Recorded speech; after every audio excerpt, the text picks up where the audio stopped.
It's a 16-foot Princecraft. It's a three bunk boat, or 2 bunks and a couple in the back. Let me back up so you can see it.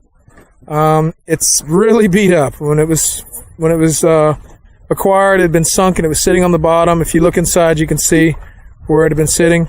And I've had it for a couple of months, and I've been doing a few things. The first thing I did was I put the little console on the side there.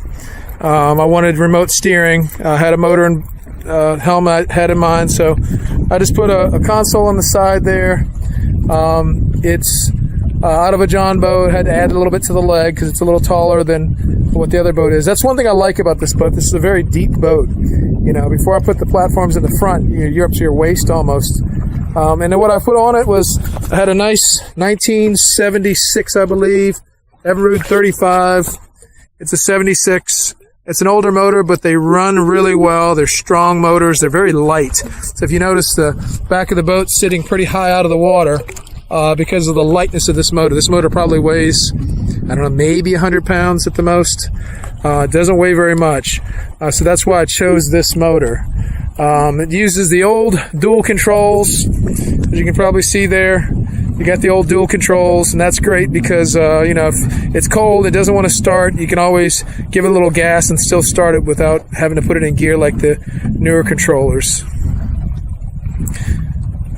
As far as modifications, one of the things I did was I did add a front platform, and basically the bunk in the front you can see here, I just went ahead and put a platform. I cut a piece of plywood to fit that area. The boat was caved in on the side closest to us, so that curved piece of plywood, I'm a carpenter, so it wasn't too hard for me to figure out the curve of it, but that curve, I needed some support because it was like a tin can that's got a dent in it. It's hard to get the dent out. And now you look at it, you really can't see the dent anymore. I mean, it was really caved in. Those college kids had kicked this thing and destroyed it. So you really can't see where the dent is.